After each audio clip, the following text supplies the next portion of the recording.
Hello, friends. This week's devotion is titled Foundations Lifting. I'm seeing evidence of people getting unstuck from areas they stepped into in the past season. For some, it's happening little by little. For others, it's happening suddenly. God is lifting off former weights and breaking us into new places full of bloom. Holy Spirit revealed to me that He's releasing grace to those who have felt trapped and weighed down with the cares of this world, when they turn their eyes back upon Jesus and release it all. God desires to break us out of the double vision and double-mindedness that distracts us from a full focus on Him and dilutes His power in our lives. Spirit, soul, and body, God is freeing us to remain with Him on a narrow path of destiny. In this journey, it's important to remember what Paul says in Philippians 4, verses 4 through 9, which is to rejoice in the Lord always. I will say it again, rejoice. Let your gentleness be evident to all. The Lord is near. Do not be anxious about anything, but in every situation, by prayer and petition, with thanksgiving, present your requests to God.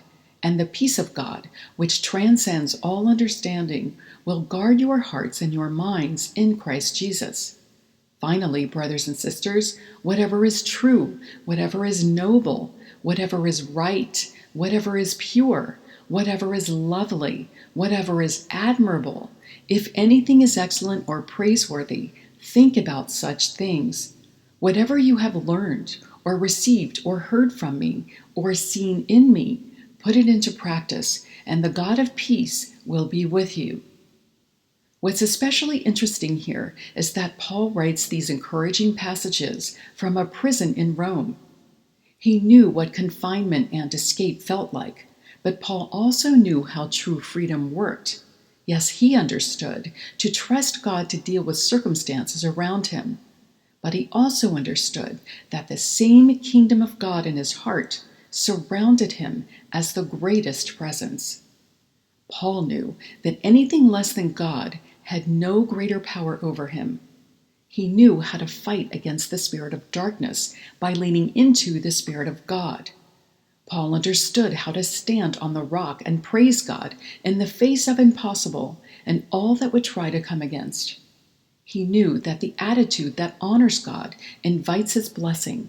He knew Jesus as a secure foundation.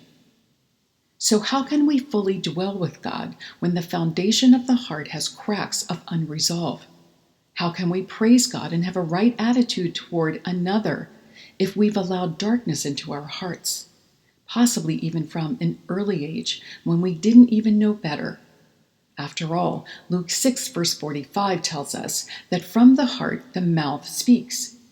So when we don't dwell with God consistently, it's easy to drift into gray areas like worry.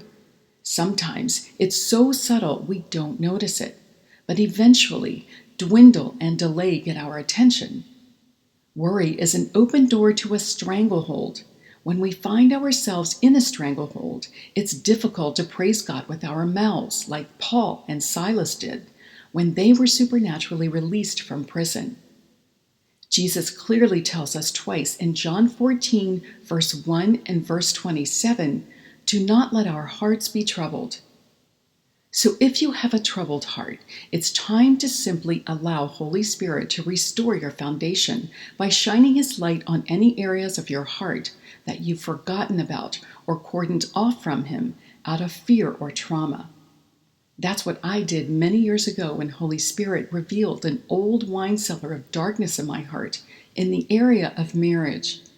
He was bringing me into new wine, but before I could progress, He had to restore hope in my heart in this area.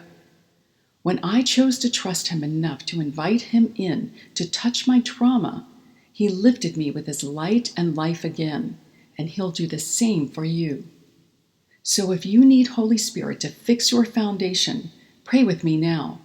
Dear Lord, I turn to You this day as my solid rock and hand You all of the pieces of my life. I release over to You every weight of worry and its effects. I renounce all darkness and cancel evil's plans against me.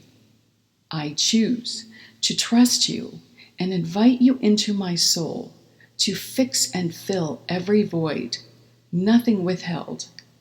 I welcome you to search my heart and restore it all to your wholeness. Help me keep my eyes on you and see the higher joy that you have for me now and forward. Help me know your peace as my guard. Thank you for your mercy and grace that meets me and lifts me with a restored foundation so I can bloom in honor of you. In your holy name, Jesus, I pray. Amen.